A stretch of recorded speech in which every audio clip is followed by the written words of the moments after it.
Selamat pagi dan selamat Hari Sabat. Saya ucapkan kepada semua yang mengikuti perbaktian online Sabat ini. Sabat ini merupakan Sabat ke-13 dalam kuarter 4 2021. Saya Felicia akan memimpin acara perbaktian kita pada hari ini. Sesi sekolah Sabat kita akan dimulakan dengan lagu puji-pujian yang akan dipimpin oleh Saudari Sonia. Setelah itu, kita akan mendengar berita mission yang akan disampaikan oleh Saudari Zeren Tien. Cerita kanak-kanak kita pada Sabat ini akan dikendalikan oleh Jabatan Pelayanan Kanak-Kanak Mission Sarawak. Ringkasan Cornerstone dan juga pelajaran sekolah Sabat kita pada pagi ini akan disampaikan oleh Pastor Bruce Baun.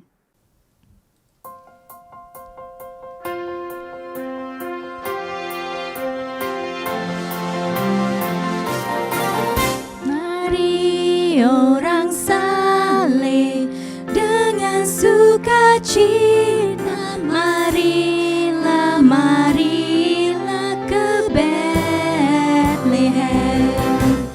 Mari melihat raja sekalian raja, mari menyembah Dia, mari menyembah Dia, mari menyembah Dia.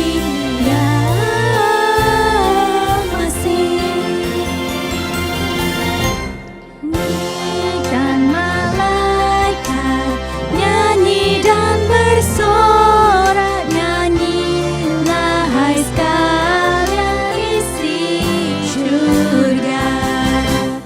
Pujikan Allah dalam tempat tinggi, mari menyembah Dia, mari menyembah Dia, mari menyembah Dia masih. Nah, Yesus yang jadi pada hari ini, kepada Tuhanlah sekalian hormat. Allah menjelma jadi manusia, mari menyembah Dia, mari menyembah Dia, mari menyembah Dia masih.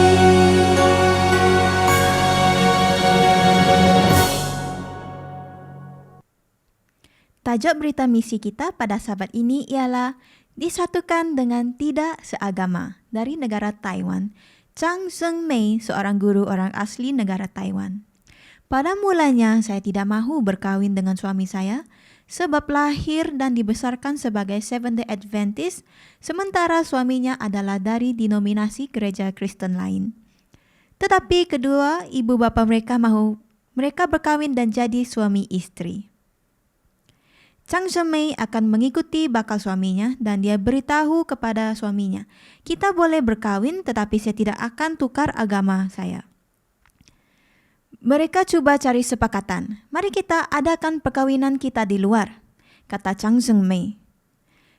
Seorang pastor Adventist mesti merasmikan perkawinan kita. Seorang dari sepupu Chang Zheng adalah seorang pastor di gereja Ming Huang. Oleh itu dia terus bercakap, mari kita ambil sepupu awak itu untuk merasmikan perkawinan kita. Tidak, pastor yang merasmikan perkawinan mestilah seorang pastor Adventist, katanya. Akhirnya Chang Zheng bercakap kepada dia, sekiranya bukan seorang pastor Adventist, saya tidak akan berkahwin dengan kamu. Saya akan tanya ibu saya dahulu dan tunggu apa yang hendak dibuat seterusnya. Ibunya adalah bekas anggota Seventh-day Adventist, tetapi Bapa Ming Huang bukan anggota Seventh-day Adventist. Selepas mereka berkahwin, Mak Ming Huang pun ikut suaminya menjadi anggota denominasi gereja Kristen lain.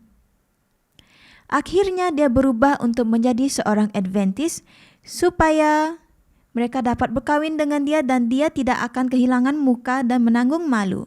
Sebulan sebelum berkahwin, Ming Huang ambil pelajaran kitab suci dan dibaptiskan ke dalam gereja Kristen Seventh-day Adventist. Ming Huang mahu berkahwin dengan Chang Zhengmei, tetapi dia tidak mahu berhenti minum alkohol dan merokok dan tidak mahu meninggalkan hidup lamanya. Ini adalah gaya hidup lama dia yang dia tidak mahu tinggalkan. Akhirnya, Ming Huang adalah seorang suami yang kalah. Dia kehilangan maruah diri sebab dia terpaksa melepaskan banyak perkara untuk mengahwini Chang Zhengmei. Kemudian Chang Zhengmei memberitahu dia bahawa dia harus menunggu untuk mendapat anak. Mereka menunggu selama 7 tahun. Dalam masa itu, dia ajar suami dia makan makanan sehat dan mula mengamalkan gaya hidup sehat Adventist. 10 tahun kemudian, mereka dikurniakan seorang lagi anak perempuan. Hidup mereka mengalami pelbagai dan bercadangkan untuk bercerai.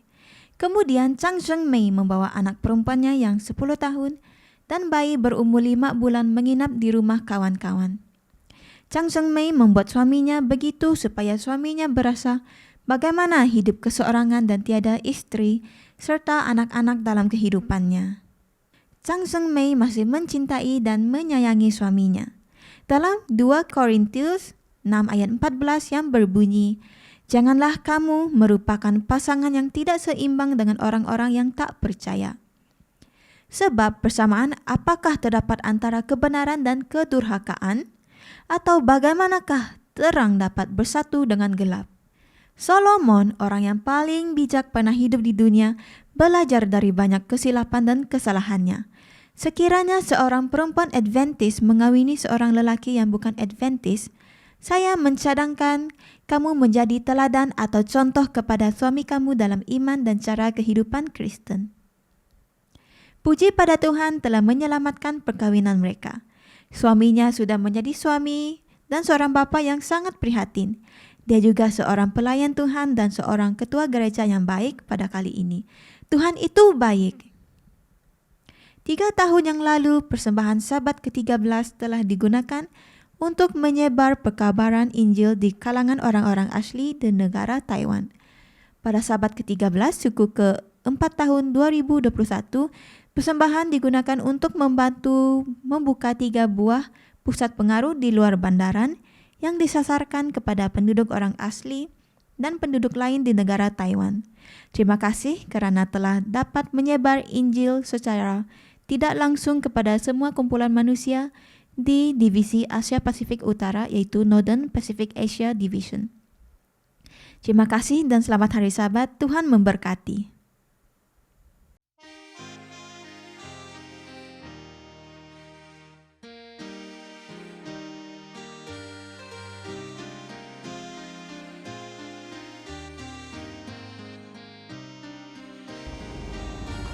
Selamat hari Sabat anak-anak, saya Anti Roslin dari Gereja Kota Semarahan.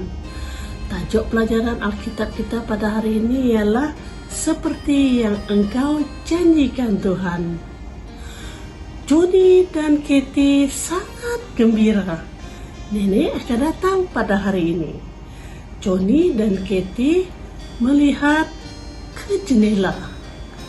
Kemudian telefon berdering. Itu adalah Nenek. Satu taufan yang besar telah datang dan dia tidak dapat datang hari ini. Besok taufan akan berhenti, barulah dia akan dapat datang. Johnny dan Katie sangat kecewa. Tetapi mereka mengetahui bahwa Nenek akan memenuhi janjinya. Dahulu, Samyon dan Hana menunggu untuk kedatangan Mesias. Mereka telah berharap. Mereka percaya bahawa dia akan datang.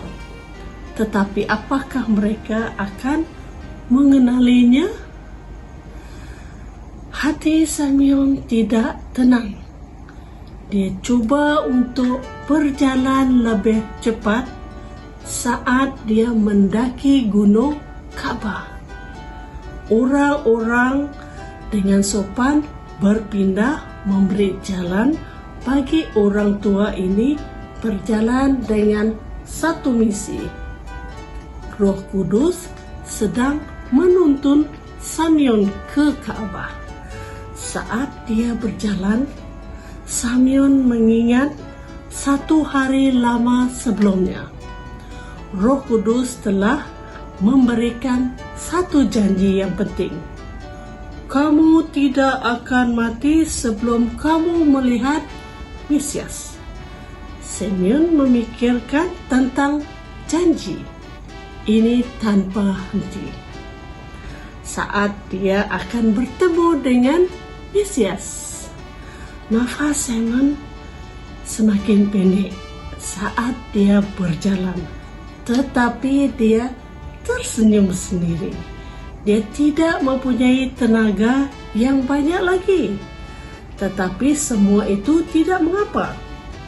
Dia mempunyai sesuatu yang lebih baik. Dia mempunyai sesuatu yang lebih baik dan dia mempunyai pengharapan. Harapan untuk melihat Mesias. Simeon melihat di sekeliling saat dia memasuki Ka'bah. Semuanya kelihatan biasa. Para imam menjalankan tugas dengan bersungguh-sungguh. Tidak ada kerumunan yang menantikan kabar yang mengujakan Mesias ada di sini. Simeon melalui sepasang suami istri. Ibu muda itu mendukung anak mereka di pangkuan. Mereka membawa anak ke Ka'bah untuk tujuan yang istimewa. Bayi itu akan ditahbiskan seperti yang diwajibkan undang-undang. Simeon tersenyum. Dia suka melihat ibu bapa yang gembira bersama dengan anak mereka. Itu adalah bahagian yang menggembirakan semasa melayani di Ka'bah. Tiba-tiba Simeon berhenti. Ada sesuatu pada pasangan ini. Dia berhenti untuk melihat bayi tersebut lebih dekat. Dan secara tiba-tiba dia dapat tahu. Dia tahu dengan pasti. Dengan wajah yang bersinar, Simeon mendekati pasangan tersebut. Simeon mengangguk kepala kepada ibu bapa itu dan mengambil bayi itu di lengannya. Kemudian dia mengangkat matanya ke surga. Ibu dan ayah bayi itu melihat dengan penuh kagum. Mereka melihat sukacita dari wajah Simeon dan air mata ucapan syukur yang mengalir di pipinya. Mereka mendengar dengan kagum saat Simeon berdoa. Sekarang Tuhan, seperti yang Engkau janjikan, Engkau membiarkan hamba-Mu ini mati dengan damai. Kerana dengan mataku sendiri, aku telah melihat keselamatan-Mu. Maria dan Yusuf tersenyum. Nabi tua ini mengetahui.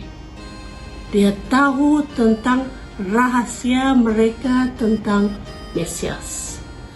Kemudian seorang wanita tua, Nabi Hana, berjalan ke depan.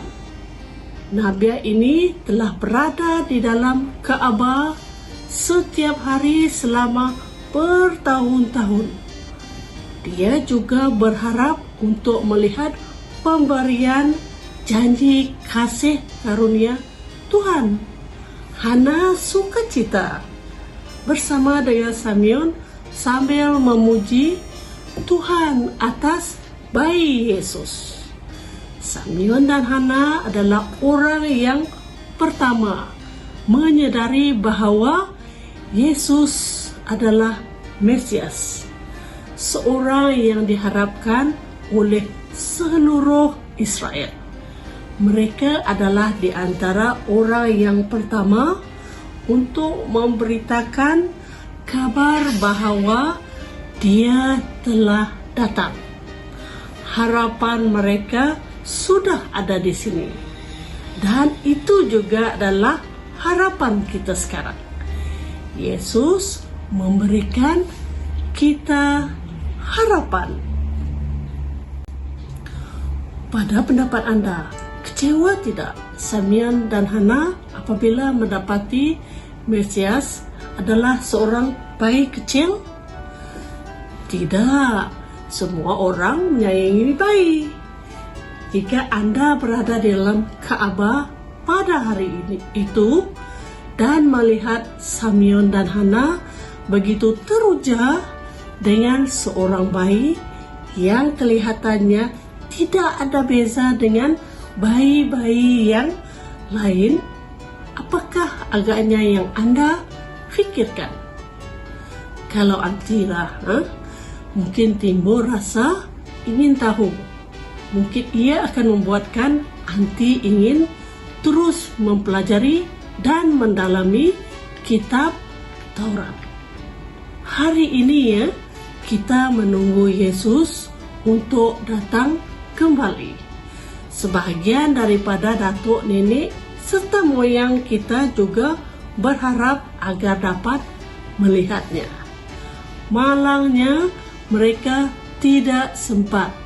Tetapi jangan sekali-kali ini membuatkan kita putus asa. Dia akan datang kembali sebab dia telah berjanji yang dia akan datang. Dan Yesus sesungguhnya menepati janjinya. Ingatlah message pada hari ini. Mari katakan bersama-sama Anti, Yesus memberikan pengharapan kepada kita. Yesus akan datang kembali. Alkitab memanggilnya sebagai pengharapan bahagia. Ayat hafalan kita pada hari ini didapati dalam 2 Tesalonika 2 ayat 16 disebut, Yesus Kristus dalam kasih karunia-Nya telah menganugerahkan penghiburan abadi dan pengharapan baik. Adakah Anda benar-benar menanti kedatangannya? Kenapa? Dia telah melakukan banyak perkara untuk saya. Saya mengasihi dia dan saya mau bersama-sama dengan dia. Di dalam dunia yang seolah-olah tidak ada pengharapan ini, siapakah yang memberikan kita harapan pada masa depan yang lebih baik? Mari katakan message bersama-sama Anti. Yesus memberikan pengharapan kepada kita.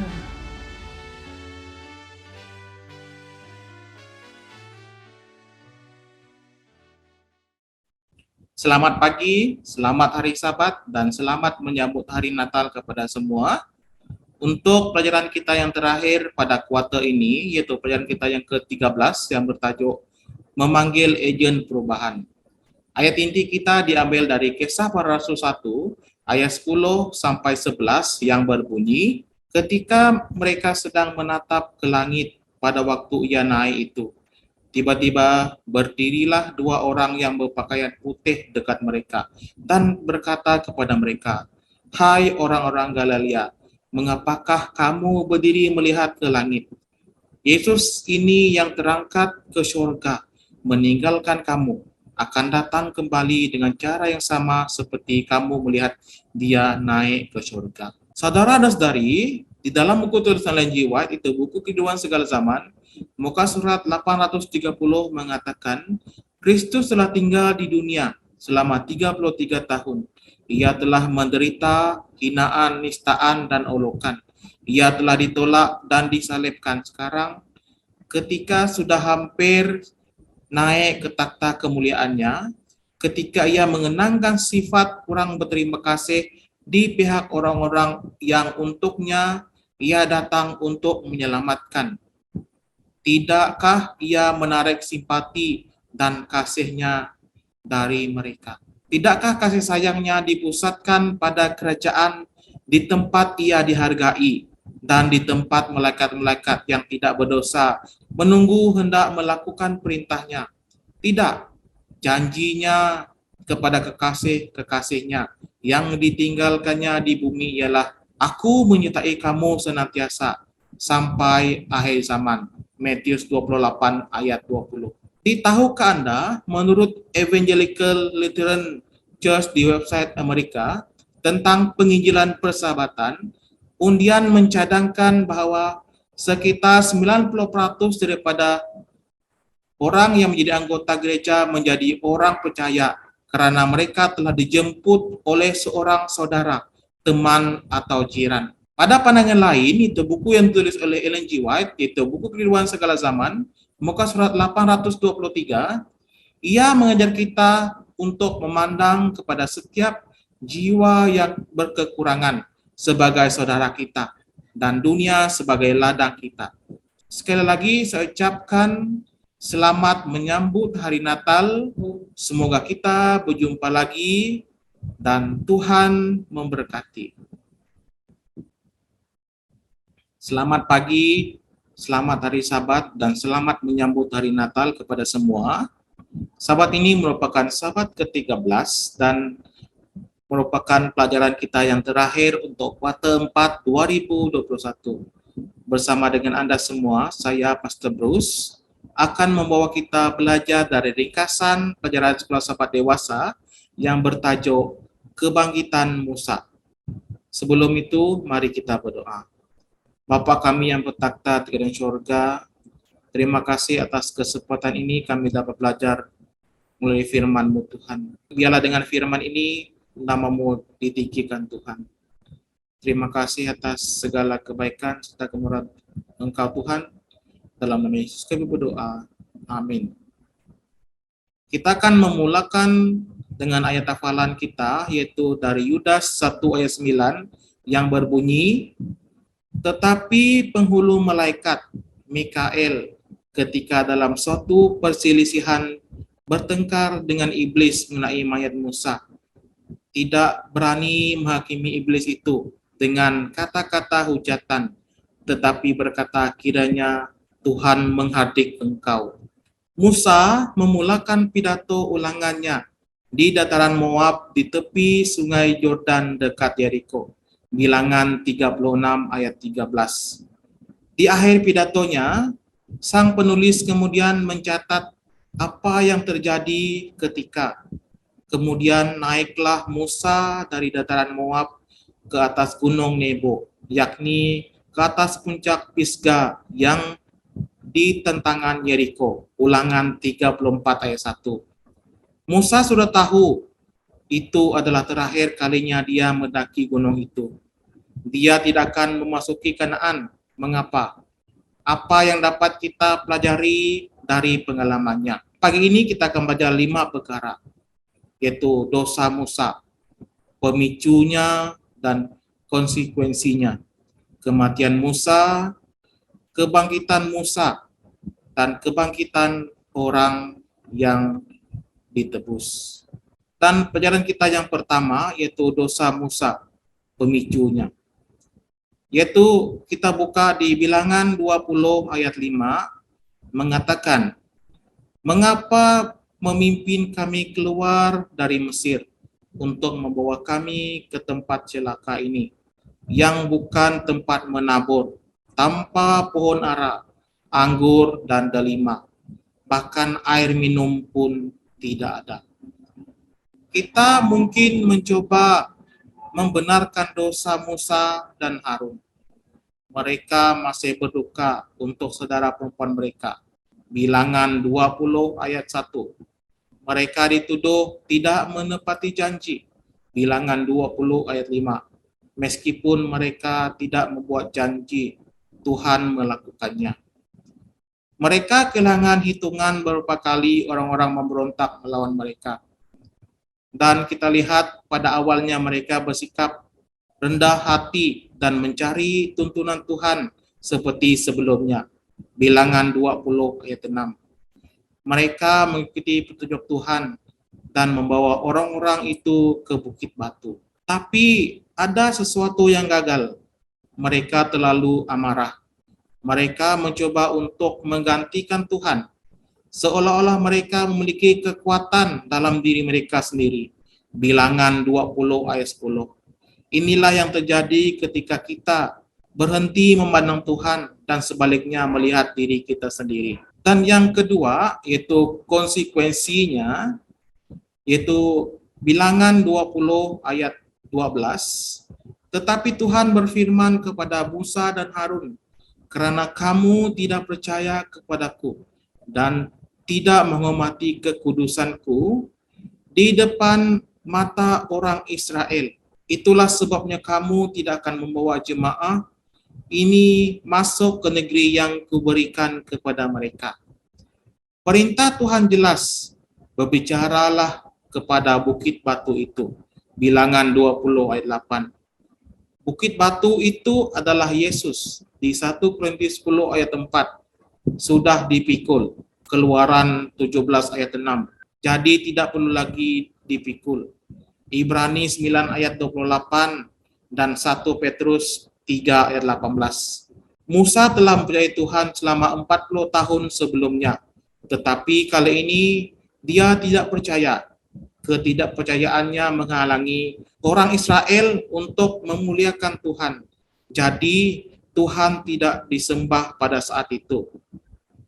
Apakah orang Israel dipengaruhi oleh contoh ketidaktaatan ini? Mungkin itu mendorong dosa di Baal Pio atau kekalahan di Ai. Salah satu yang pasti, Tuhan menganggap kesalahan ini begitu penting sehingga dia menolak keinginan terbesar hambanya untuk memasuki Kanaan.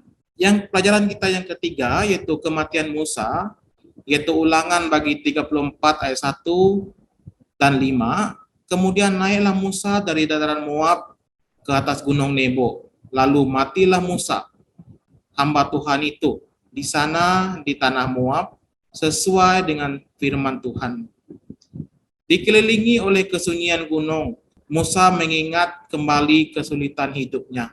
Keputusannya yang drastis untuk membantu umat Tuhan tahun-tahunnya sebagai gembala di Midian, semak yang terbakar, mukjizat di Mesir, penyediaan belas kasihan Tuhan selama 40 tahun ziarah yang panjang. Apa hasil dari semua itu? Hampir tidak ada dari mereka yang telah meninggalkan Mesir akan memasuki Kanaan, bahkan dirinya sendiri. Tuhan menunjukkan kepada Musa dengan cara supernatural bagaimana janji-janjinya akan digenapi. Ulangan 34 ayat 1 sampai 5.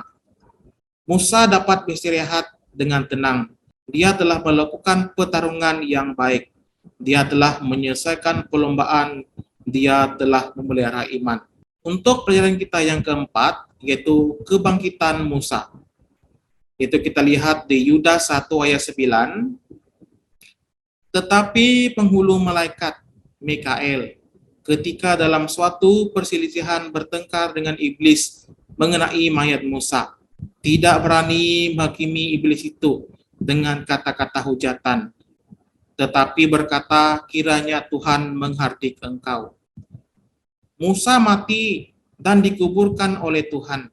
Ulangan 34 ayat 5 dan 6. Tapi kisahnya tidak berakhir saat itu. Dia akan dibangkitkan untuk hidup yang kekal. Namun setan ada di sana. Itu tidak adil. Dia telah melakukan dosa yang sama seperti yang saya lakukan. Dia ingin menjadi seperti Tuhan dengan memukul batu. Dia milikku. Musa tidak dapat dibangkitkan karena penebusan belum digenapi. Namun itu sebelumnya. Berkat pengorbanan yang Yesus lakukan untuk Musa, dia mendapat hadiah yang jauh lebih berharga daripada memasuki Kanaan. Dia akan dapat berbicara dengan Tuhan dengan muka. dan hidup selamanya dengan Dia. Buku yang ditulis oleh Ellen G. White yaitu The Story of Redemption, chapter 22, muka surat 173. Setan bergembira karena dia berhasil membuat Musa berdosa terhadap Tuhan. Karena pelanggaran itu berada di bawah kekuasaan maut. Jika dia terus setia dan hidupnya tidak dinodai oleh satu pelanggaran itu, karena gagal memberikan kemuliaan kepada Tuhan dengan membawa air dari batu, dia memasuki tanah perjanjian dan akan dipindahkan ke surga tanpa melihat kematian. Mikael atau Kristus dengan para malaikat yang menguburkan Musa turun dari surga setelah dia berada di dalam kubur untuk waktu yang singkat dan membangkitkannya dan membawanya ke surga. Dan pelajaran kita yang terakhir yaitu kebangkitan orang yang ditebus. Di 1 Korintius 15 ayat 52, dan sekejap mata pada waktu bunyi nafiri yang terakhir, sebab nafiri akan berbunyi dan orang-orang mati akan dibangkitkan dalam keadaan yang tidak dapat binasa dan kita semua akan diubah. Musa adalah orang pertama yang dibangkitkan ke kehidupan kekal. Orang lain mengikuti dia. Matius 27 ayat 52 sampai 53, Efesus 4 ayat 8. Namun kemudiannya panen terbesar belum tiba. Ketika Yesus datang kembali, semua orang akan percaya kepadanya dan akan dibangkitkan untuk hidup selamanya bersamanya. Di 1 Korintius 15 ayat 52. Tak satu pun dari kebangkitan ini akan mungkin terjadi jika Yesus tidak dibangkitkan mengalahkan maut. Kebangkitan Yesus menjamin keselamatan kita. Kita memiliki harapan yang sama seperti yang dimiliki Musa. Saat kita berada di gerbang Kanaan surgawi, kita akan segera menyambutnya muka dengan muka. Dan ditulis oleh Ellen G. White, itu Selected Message, buku nomor 1, chapter 45, muka surat 305, kuasa yang sama telah membangkitkan Kristus dari antara orang mati, akan membangkitkan gerejanya dan memuliakan bersama Kristus sebagai mempelainya di atas segala pemerintah, di atas segala kuasa, di atas segala nama yang dapat disebut, bukan hanya di dunia ini, tetapi juga pengadilan surgawi, dunia di atas. Kemenangan orang-orang kudus yang tertidur jadi mulia pada pagi hari kebangkitan.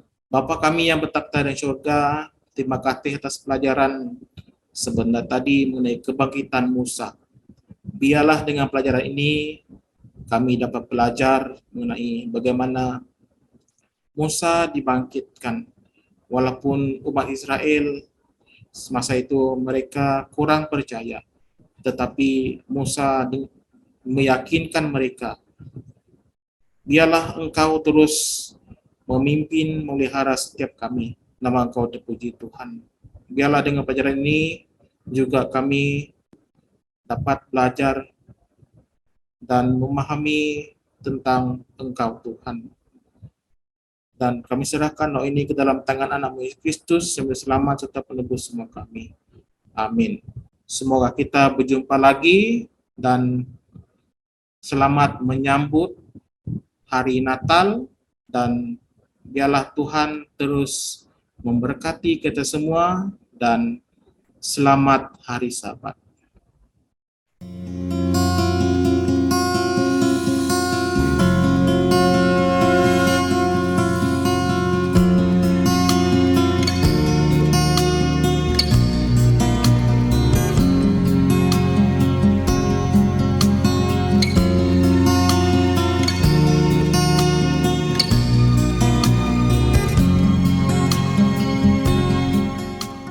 Selamat Hari Sabat dan bertemu lagi dalam sesi kebaktian kedua. Doa persembahan dan perpuluhan akan dipimpin oleh Pastor Sabat Dusit. Khotbah kita pada pagi ini akan disampaikan oleh Pastor Delkens David. Mari kita berdiam seketika dan kita bersatu di dalam doa. Tuhan Allah kami, Bapa kami yang bersemayam dalam kerajaan surga, Tuhan pencipta langit dan bumi, laut dan segala isinya, berkelimpahan kasih setiamu, ya Tuhan. Pada saat ini sekali lagi kami mengucap syukur dan berterima kasih di atas berkat kasih Tuhan yang sungguh luar biasa di dalam kehidupan kami. Kami dapat bergabung pada pagi ini Tuhan untuk memuji dan memuliakan Tuhan. Bapa kami yang penuh kasih, pada pagi ini ya Tuhan, kami dengan sukacita kami dengan penuh damai sejahtera kami, dengan penuh keikhlasan hati kami ya Tuhan, kami persembahkan, kami serahkan segala persembahan, kami serahkan segala perpuluhan, segala dana-dana yang lain di hadapan Tuhan pada pagi ini. Kiranya Tuhan memberkati semuanya, biarlah semuanya ini Tuhan, persembahan, perpuluhan, segala dana ini digunakan untuk menjangkau setiap jiwa yang memerlukan, untuk pekerjaan Tuhan di dunia ini, untuk menjadi saluran berkat pekerjaan Tuhan di seluruh dunia ini sebelum kami menanti kedatangan Yesus Kristus yang kedua kali. Terima kasih ya Tuhan, berkati setiap tangan-tangan yang telah memberikan dengan penuh sukacita pada pagi ini. Kami berdoa juga Tuhan kepada saudara kami yang masih belum bersedia, yang masih belum ada kesempatan untuk dalam hal ini. Biarlah Roh Kudus Tuhan terus bekerja di dalam kehidupan mereka. Karena apa yang kami persembahkan pada pagi ini ya Tuhan, tidaklah setanding kasih Tuhan yang sungguh luar biasa di dalam kehidupan kami. Terima kasih Tuhan, inilah doa kami. Kami layangkan penuh dengan iman kami. Kami serahkan doa ini dalam nama Yesus Tuhan, penebus kami. Amin. Shalom, selamat hari Sabat, selamat hari Christmas, dan selamat bertemu kembali kepada semua kita pada Sabat ini. Pada Sabat ini kita akan berbicara tentang korban. Korban yang dimaksudkan di sini adalah satu korban yang kita anggap untuk menghapuskan dosa dan juga memperbaiki perhubungan kita dengan Tuhan. Marilah kita sama-sama renungkan hati dan pikiran kita dan juga firman Tuhan untuk memfokus kepada apa yang kita akan pendengar sebentar nanti. Kita mengetahui korban ini adalah satu perkara yang penting di dalam perjanjian lama. Okay? Korban yang dikata artikan adalah korban yang persembahan adalah sebagian yang penting dalam ibadah kita kepada Tuhan. Pada zaman dahulu, ia dilakukan untuk menunjukkan bahwa kita menghargai apapun yang telah Tuhan lakukan terhadap kita. Ini termasuk juga dalam ciri-ciri orang yang dipenuhi oleh Roh Kudus sebagai berkat dalam kehidupan karena memilih untuk mentaati Tuhan. Maka banyak hamba Allah rela memberikan persembahan dan juga korban persembahan ini. Kalau kita melihat arti kata korban ini adalah satu bentuk berkat daripada Allah yang baik. Okay? Karena dia menyedarkan kita tentang banyak hal dalam kehidupan kita. Salah satunya adalah kita ini termasuk dalam ciri-ciri orang bahagia menurut Alkitab yang menunjukkan karena tindakan kita yang mahu memberikan korban sembelihan kepada Tuhan. Kita melihat bakaran korban ini karena apa yang dikatakan dalam buku Imamat 1 ayat 1 hingga 17 mengatakan kepada kita bahwa korban bakaran ini adalah penting bagi semua kita di waktu kita ingin membasuh ataupun menghapuskan dosa kita. Kalau kita melihat korban ini adalah satu korban bakaran, dan di dalam proses persembahan ini korban disembelihkan ataupun hewan itu disembelihkan, dan ia biasanya dilakukan dalam sebuah mezbah atau meja khusus yang telah diberikan, yang diberikan untuk Tuhan kita. Dan kalau kita melihat dari segi perkara yang lain, cara menyembelih hewan, menurut perjanjian pada masa tersebut adalah korban bakaran yang berarti, di mana korban bakaran yang harum itu memberikan arti mempersembahkan hewan ternak yang terbaik kepada Tuhan. Dan begitu juga di waktu kita memberikan persembahan ini, perlu cara menyembelih hewan mengikut cara yang dibenarkan dan sesuai menurut kehendak Tuhan. Dan penebusan dosa menurut Alkitab juga dapat dilakukan saat menyembelih hewan korban bakaran kepada Allah sesuai dengan cara Allah yang kehendaki. Kalau kita lihat dari segi korban ini, ciri-ciri pemilihan korban ini begitu penting karena Tuhan inginkan suatu korban itu harus diberikan kepadanya dengan baik dan juga yang terbaik. Kalau kita melihat ciri-ciri yang pertama, yaitu kita melihat pilihan yang terbaik. Pilih yang terbaik. Pada masa dulu, perjanjian lama dalam menyembelihkan korban bakaran harus memilih hewan ataupun hasil ternakan yang terbaik di antara semua ternakan. Dan jangan sampai pilih yang cacat dan ia tidak berkenan kepada Allah. Karena hal ini dapat membuat Allah tidak berkenan kepada korban bakaran yang ditujukan kepadanya. Oleh karena itu, pada masa dahulu, selalunya yang dicari adalah hewan lembu ataupun kambing domba, ataupun kita katakan yang terbaik dan tidak cacat dan tidak bercela di hadapan Allah. Ini adalah ciri-ciri yang pertama, yaitu pilih yang terbaik. Mari kita lihat ciri yang kedua. Ciri yang kedua, apa yang harus kita buat adalah di dalam kita menyembelih hewan ini, ia harus dilakukan dalam kemah Allah. Cara menyembelih hewan ini adalah penting karena ia akan membabitkan cara yang betul dan sesuai menurut kehendak Tuhan, dan ia perlu dilakukan di hadapan kemah Allah dan juga dilakukan pada tabut perjanjian yang menyertai umatnya. Oleh itu, korban penghapusan dosa, ia berupa penyembelihan hewan dan membakarnya dan harus dilakukan di depan misbah Allah. Ini adalah perkara korban yang harus kita lakukan untuk mengampuni dan juga penghapusan dosa kita pada zaman dahulu. Dan kita melihat perkara yang ketiga di sini adalah yaitu tentang darah. Darah yang ada pada korban tersebut harus disiramkan ke misbah. Kita melihat darah hewan korban bakaran yang disembelih atau yang telah dikorbankan harus disiramkan ke misbah. Ini adalah tanda damai dan penghapusan dosa manusia untuk Allah. Dengan darah dari hewan yang kudus dan tidak bercela ini akan menggantikan dosa manusia di hadapan Allah. Dan perkara yang keempat, dalam melakukan penyembahan secara bakaran ini, kita melihat perkara yang terakhir di mana kita melihat berdoa. Berdoa harus penuh dengan kekudusan. Kalau kita melihat saat penyembelihan ini berlaku, ia harus dilakukan dengan doa dan penuh kekudusan, sehingga Tuhan akan berkenan pada korban yang diberikan. Sehingga di sini kita melihat Roh Kudus, karunia Roh Kudus akan memimpin supaya korban yang diberikan akan berkenan bagi Allah. Dengan demikian, maka korban hewan yang disembelih akan berkenan sebagai pengganti dosa.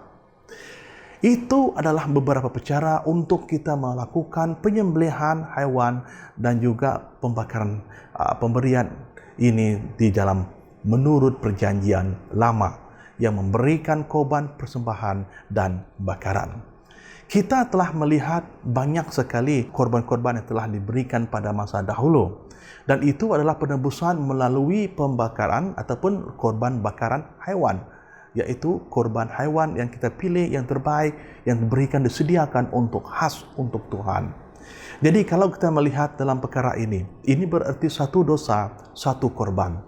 Bayangkan kalau dosa yang kita buat itu banyak. Berapa banyakkah jumlah korban yang harus kita korbankan? Kita pikirkan tentang itu karena pengorbanan itu harus penting. Karena kita melakukan kesalahan, kita melakukan dosa, yang menjadi mangsa adalah binatang, yang harus dikorbankan. Dan ini adalah satu perkara yang tidak seharusnya kita lakukan. Pada zaman dahulu, ia dilakukan melalui korban bakaran hewan. Mari kita lihat dalam kehidupan kita pada saat ini. Setelah perjanjian lama itu berlalu, Yesus telah pun datang. Di sini kita melihat satu konsep penebusan dosa di perjanjian yang baru. Di dalam buku perjanjian yang baru ini, kita melihat dalam buku Ibrani 10 ayat 14 yang mengatakan, sebab oleh satu korban saja ia telah menyempurnakan untuk selama-lamanya mereka yang ia kuduskan. Kita beralih dari fase yang lama ke fase yang baru, di mana pengampunan dosa harus dilakukan bukan lagi menggunakan binatang ataupun kita sebutkan korban binatang, tetapi harus dilakukan oleh seseorang. Mari kita lihat apakah yang dimaksudkan di sini. Seseorang yang dimaksudkan itu adalah seorang yang dikatakan penghapus dosa. Dia juga boleh menghapus dosa. Dalam buku Yohanes 1 ayat 29 mengatakan, lihatlah anak domba Allah yang menghapus dosa dunia. Nah, ini perkara yang pertama. Ciri-ciri orang yang dapat menyelamatkan kita dari dosa adalah pertama, ia adalah seorang yang seharusnya penghapus dosa. Yang kedua, kita melihat perkara yang kedua, yaitu yang dia itu adalah seorang ataupun sebagai korban yang sempurna. Seperti yang kita lihat sebelum ini, hewan korban haruslah sempurna, tanpa cacat, tanpa bercela. Dan inilah yang dikatakan sempurna. Dan seseorang yang akan mati, yang akan menebuskan dosa dan kesalahan kita. Dan seorang itu haruslah korban yang sempurna. Dalam 1 Petrus 1 ayat 18 hingga 19 mengatakan, sebab kamu tahu bahwa kamu telah ditebus dari cara hidupmu yang sia-sia, yang kamu warisi dari nenek moyangmu, itu bukan dengan barang yang fana, bukan pula dengan emas ataupun perak, melainkan dengan darah yang mahal, yaitu darah Kristus, yang sama seperti darah anak domba yang tidak bernoda dan tidak bercacat. Ini faktor yang kedua. Kita melihat faktor yang ketiga, yaitu seseorang yang ingin dikorbankan itu juga adalah harus korban yang benar. Kita melihat kebenaran yang akan disampaikan oleh seseorang itu kepada kita tentang Allah. Kita harus mengetahui dalam kehidupan kita ini kita harus hidup dengan benar. Dan kita harus juga memberikan korban yang benar. Dalam Mazmur 4 ayat yang kelima mengatakan, persembahkanlah korban yang benar dan percayalah kepada Tuhan. Kita mempersembahkan korban yang benar adalah suatu perkara yang ingin ataupun harus dilakukan oleh semua kita. Dan selain daripada itu, oleh karena kita inginkan keselamatan, dan korban itu harus dianggap sebagai korban keselamatan bagi semua kita. Karena kita mengerti kita harus selamat. Dan untuk mendapatkan keselamatan itu, kita harus memberikan korban. Dan korban itu adalah korban keselamatan. Dan inilah yang tertulis dalam buku Imamat 3 ayat 1 ayat ke-17 yang sering dikatakan kepada kita. Jikalau persembahannya merupakan korban keselamatan, maka jikalau yang dipersembahkannya itu dari lembu, seekor jantan dan seekor betina, haruslah ia membawa yang tidak bercela ke hadapan Tuhan. Kita inginkan seseorang yang begitu sempurna, yang menyelamatkan kita. Kita harus mengkorbankan dia untuk keselamatan kita. Itu yang harus kita lihat dalam keadaan kita sekarang. Tetapi siapakah yang sempurna? Siapakah yang harus kita korbankan untuk mendapatkan keselamatan dalam kehidupan kita? Mari kita lihat yang seterusnya, yaitu orang yang kita katakan kita harus bersyukur. Karena Tuhan telah menyediakan korban bakaran untuk kita, Tuhan telah memberikan keselamatan untuk kita, dan Tuhan telah menghapuskan dosa semua kita hanya karena satu orang. Dan kita harus bersyukur. Oke, kita harus bersyukur dan kita harus memberikan korban syukur kepada Tuhan karena Tuhan telah menyediakan segalanya untuk kita, memberikan segalanya untuk kita, dan oleh sebab itu kita harus menjadi seorang yang bersyukur dengan mempersembahkan korban syukur. Di dalam buku Ibrani 13 ayat yang ke-15, dia mengatakan kepada kita, sebab itu marilah kita oleh Dia sentiasa mempersembahkan korban syukur kepada Allah, yaitu ucapan bibir yang memuliakan namanya. Jadi kita harus mengucapkan syukur, berterima kasih kepada Tuhan karena Tuhan telah memberikan segala-galanya buat kita demi keselamatan kita, dan itulah yang harus kita lihat dalam kehidupan kita setiap hari. Karena hari ini kita bercakap tentang korban, dan korban itu harus sempurna, dan korban itulah yang menyelamatkan kita di waktu Yesus datang untuk kali yang kedua di suatu hari nanti. Dan oleh karena itu kita juga harus melihat di dalam buku Perjanjian Baru ini, umat Tuhan tidak lagi harus mempersembahkan korban domba karena Yesus telah menggantikan korban binatang dengan dirinya. Ini berarti orang yang kita nantikan, orang yang kita inginkan, korban yang kita inginkan, dan korban yang kita telah ketahui selama ini adalah Yesus. Dalam buku 1 Korintus 5 ayat 7 mengatakan kepada kita, buanglah ragi yang lama itu, supaya kamu menjadi adonan yang baru, sebab kamu memang tidak beragi. Sebab anak domba Paskah kita juga telah disembelih, yaitu Kristus. Pengorbanan Yesus sebagai domba yang dikorbankan, kita yang percaya kepada Yesus sudah ditebus dan tidak lagi mempersembahkan binatang ataupun korban binatang seperti yang dilakukan dalam perjanjian yang lama. Allah tidak ingin lagi mengorbankan binatang. Kita tidak perlu lagi mengorbankan binatang, dan begitu juga kita tidak perlu memberikan korban-korban kepada Tuhan. Allah ingin kita mempersembahkan seluruh hidup kita dan badan kita, tubuh kita, dan keberadaan kita sebagai korban yang hidup dan kudus, sehingga korban kita berkenan kepada Allah. Dalam buku Roma 12 ayat yang ke-1 mengatakan kepada kita, karena itu saudara-saudara, demi kemurahan Allah, aku menasihatkan kamu supaya kamu mempersembahkan hidupmu, tubuhmu sebagai persembahan yang hidup, yang kudus, dan yang berkenan kepada Allah. Itu adalah ibadahmu yang sejati.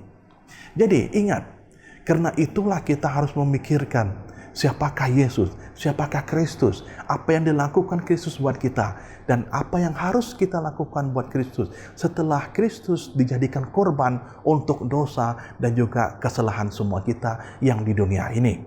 Dalam buku Efesus 1 ayat yang ke-7 mengatakan, sebab dalam Dia dan oleh darahnya kita beroleh penebusan, yaitu pengampunan dosa menurut kekayaan kasih kurnia-Nya. Ini yang kita harus lihat, karena Tuhan telah menebus kita dari dosa dan segala apa kesalahan yang telah kita lakukan. Kita juga harus memperolehi Dia sebagai korban kita untuk menyelamatkan kita dari segala percobaan dan juga dosa yang akan datang kepada kita, dan kita harus berserah kepadanya. Kita harus mengadakan pengampunan baginya, karena Dialah yang memberikan pengampunan kepada kita, bukan lagi hewan, binatang, dan juga orang-orang lain, tetapi Kristus sendiri yang mati untuk kita, untuk menebus dan mengampuni dosa dan kesalahan kita. Pengorbanan Tuhan Yesus memulihkan kembali perhubungan antara manusia dan Allah yang telah dirosakkan oleh dosa. Melalui pengorbanannya, maka keselamatan menjadi milik setiap orang yang percaya. Keselamatan adalah hidup kekal bersama dengan Tuhan di surga. 1 Tesalonika 4 ayat 14. Dan begitu juga kita melihat bahwa kita juga harus menghargai pengorbanan Tuhan Yesus yang telah mendamaikan kita dengan Allah. Penghargaan kita seharusnya bukan hanya percaya dan menerima Tuhan Yesus sebagai Tuhan dan Juru Selamat, tetapi juga sentiasa memiliki kerinduan dan untuk bersekutu dengan Tuhan secara sukarela, bukan karena paksaan. Inilah yang harus kita lihat dalam kehidupan kita. Dan pada saat ini kita melihat hari ini adalah hari Christmas, walaupun hari ini bukan hari kelahiran Yesus Kristus. kita mengetahui semuanya dan kebenarannya. Tetapi apa yang harus kita ingat adalah Yesus datang ke dunia ini membantu, menghapus, menebus, menyucikan diri kita dari segala dosa. Dan itu yang harus kita ingat dalam hidup kita setiap hari. Karena Yesus kita hidup, karena Yesus kita selamat, karena Yesus kita mendapat kehidupan yang kekal. Amin. Karena itu pada saat ini marilah kita sama-sama berserahkan diri kita kepada Tuhan dan korban kita Yesus Kristus untuk mendapat keselamatan, kehidupan kekal, dan kehidupan yang tanpa cacat celah, yang tanpa hidup yang merana. Oke, mari kita serahkan diri kita kepada Tuhan. Semoga Tuhan memberkati semua kita. Shalom.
Mari kita semua berdoa.